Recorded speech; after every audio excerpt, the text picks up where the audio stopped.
Salut à toi et bienvenue sur la chaîne du Renard Résilient. Aujourd'hui, petit thème secourisme et présentation de matériel avec la présentation de ma trousse de secours. Allez, c'est parti. Petit préambule, on ne fait bien que ce qu'on fait souvent. Du coup, n'achète que le matériel dont tu sais te servir. Et si tu as envie de te former et de créer ta propre trousse de secours, rapproche-toi d'une association de sécurité civile pour te former. Il existe une multitude de formations qui te permettront d'acquérir les gestes nécessaires à l'utilisation du matériel. Et si tu es déjà formé, je t'invite à faire des rappels de temps en temps parce qu'on ne fait bien que ce qu'on fait souvent. Cela fait quelques années que je travaille sur une trousse de secours qui soit adéquate, pas trop lourde et en même temps très utile. Du coup, ça c'est la version que j'ai faite il y a environ 2 ans. Elle me convient très bien. Je l'utilise notamment pour la randonnée. J'en ai dans mes voitures. Je l'utilise à chaque fois en voyage. Et j'ai eu plusieurs fois l'occasion d'utiliser une ou plusieurs de ces caractéristiques, soit pour de la bobologie, soit pour des choses un peu plus graves. Alors à quoi ça sert?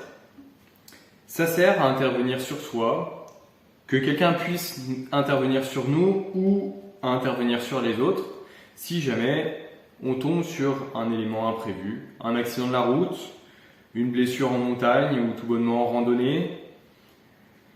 Donc, tout ce qu'il y a là-dedans peut servir à plus ou moins grande fréquence.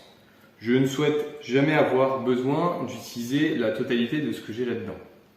Néanmoins, je suis toujours prêt à pouvoir m'en servir. Une trousse de secours, ça coûte quand même un petit peu d'argent. Du coup, tu as 2 possibilités. Soit d'en confectionner une toi-même, petit à petit, en fonction de tes besoins et de tes moyens, ou d'en acheter une directement toute faite sur Internet ou ailleurs dans des magasins spécialisés.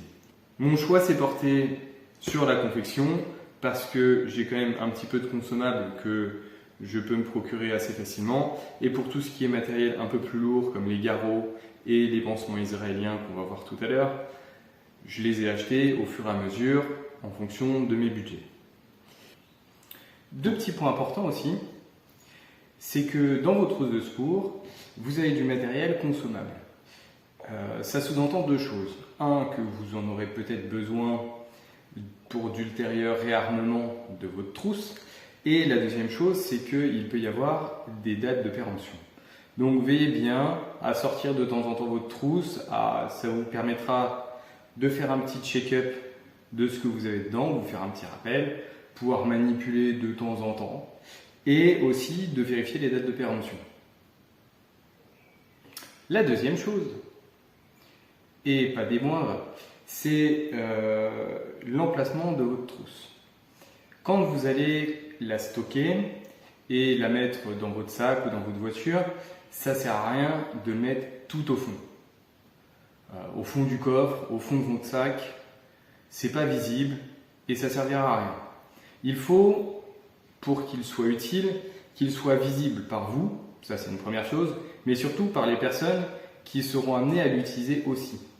Donc, 1, qu'elles sachent l'utiliser, et 2, qu'elles sachent où c'est. Voilà. Du coup, on va voir comment elle est composée. Que va-t-on retrouver dans ce kit? Tout d'abord, la trousse. Pour ma part, elle n'est pas étanche. Si vous êtes amené à la transporter seul sur un gilet tactique par exemple, je vous conseille de soit compartimenter en compartiment étanche, soit avoir carrément une trousse étanche. La mienne est en tissu parce que je la transporte jamais seule, toujours dans un sac ou dans mon véhicule. Deuxième chose, être identifiable. Soit par un scratch Croix-Rouge, un logo imprimé ou une bande scratchée avec un brodage. Directement accessible dans cette trousse. Le garrot type garrot tourniquet, C'est un des types de garrots industriels que l'on peut retrouver dans le commerce. J'ai choisi ce modèle simplement parce que j'ai l'habitude de l'utiliser au boulot. Il en existe pas mal de types et si vos bourses sont moins importantes pour acheter un garrot qui coûte quand même un petit peu cher, je serai amené à faire une vidéo sur les différents types de garrots.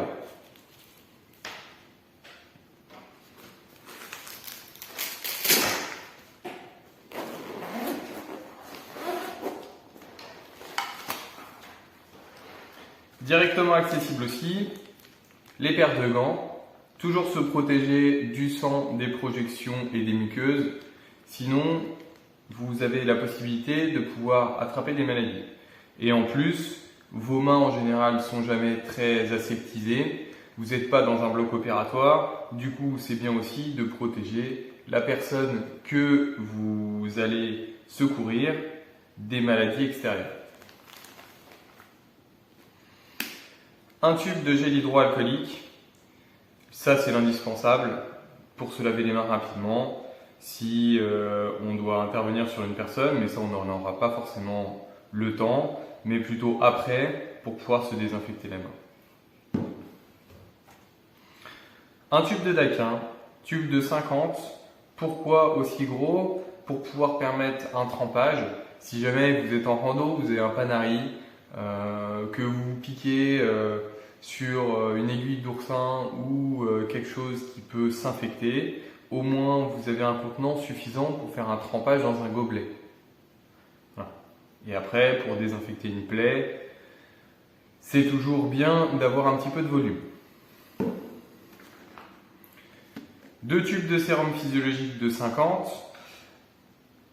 Toujours pareil, la capacité, surtout le volume, c'est destiné à pouvoir rincer, puisque ça c'est de l'eau salée tout simplement.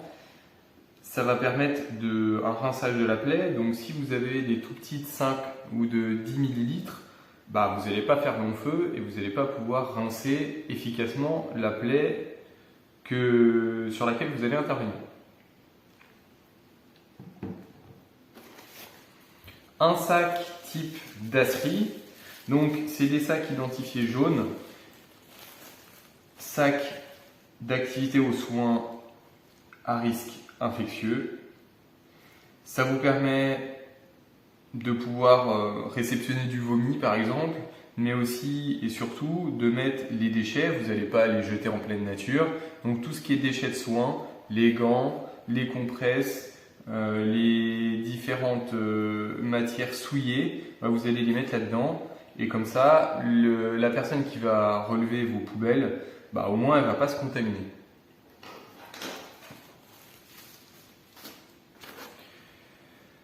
Un petit rouleau de sparadrap, toujours bien pour accrocher tout et n'importe quoi. Un ciseau type ciseau Gesco, c'est des ciseaux qui vont vous permettre de pouvoir découper des vêtements. Toujours important, notamment pour pouvoir accéder visuellement à une plaie ou une suspicion de fracture. Toujours aller voir et toujours essayer d'enlever le maximum de vêtements autour parce que forcément c'est sale, donc c'est pas aseptisé.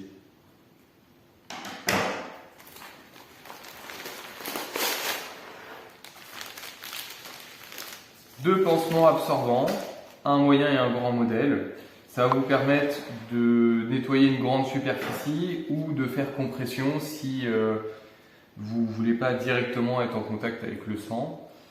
Ça va aussi vous permettre de recouvrir une plaie assez importante en vue de faire un emballage.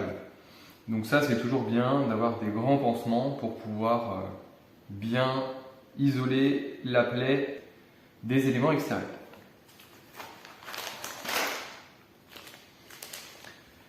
Un pansement pour brûler, ça c'est bien, surtout si vous n'avez pas de point d'eau à proximité. Si vous êtes en pleine cambrousse, un peu desséché, ça va vous permettre de limiter la propagation d'une brûlure et la douleur surtout pendant un certain temps. Ça a une durée limitée, 30 minutes, c'est pas beaucoup, mais ça va vous permettre de vous soulager assez efficacement. Par contre, c'est à ne pas utiliser sur une brûlure chimique.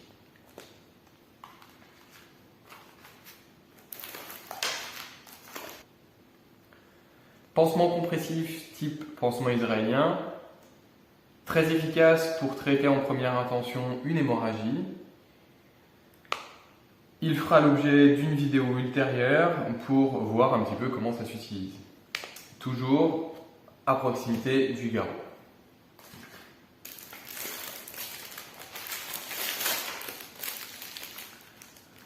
Deux bandes de tailles différentes. Elles vont vous permettre de pouvoir emballer des plaies après avoir bien sûr mis soit une compresse, soit un pansement absorbant par-dessus. Ça va vous permettre de tenir le tout.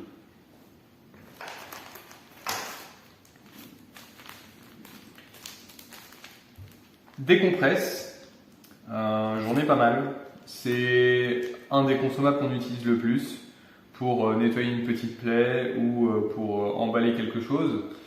C'est toujours bien d'en avoir pas mal parce que vu qu'on en utilise beaucoup sur intervention, au moins vous allez pouvoir ne pas tomber à court.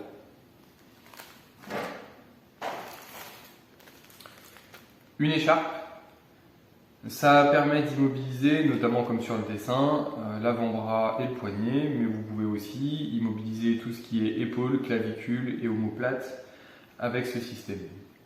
Toujours bien utile, ça permet quand on n'a pas d'attelle de pouvoir immobiliser les membres supérieurs. L'indispensable couverture de survie, toujours lors d'une intervention sur une hémorragie, sur une hypothermie ou même sur un coup de chaud, ça vous permet de protéger la victime des éléments climatiques. Et puis pour vous aussi, si jamais à un moment vous avez un coup de froid, ça vous permet aussi de vous couvrir.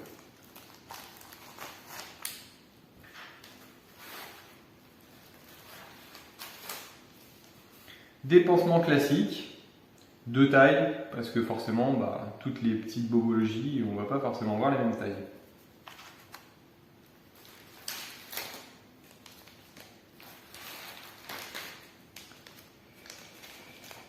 Des compresses imbibées d'alcool, ça vous permet de désinfecter rapidement une petite plaie ou de nettoyer vos différents outils si jamais ils ne sont pas très propres après une intervention ou pour les aseptiser à peu près avant d'intervenir sur quelqu'un. Toujours un petit peu, là j'en ai 5, c'est efficace et ça prend pas de place. L'indispensable marqueur indélébile, pour marquer une heure, notamment sur le garrot, pour marquer les constantes, pour pas les oublier, pour pas les perdre quand vous constatez une victime, ou pour noter tout et n'importe quoi, pour y penser. Moi qui suis un petit peu tête en l'air, au moins je sais que je peux marquer.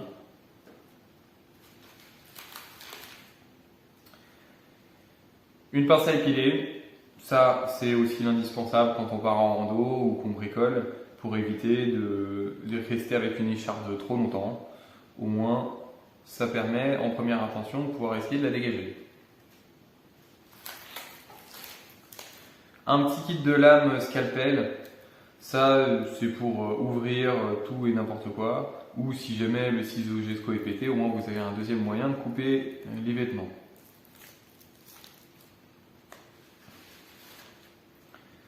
Et le traditionnel et indispensable masque chirurgical, j'en avais déjà avant le Covid, vu tout ce qui peut traîner comme maladie aérotransmissible, au moins on est à peu près tranquille, on est protégé et aussi on protège les autres.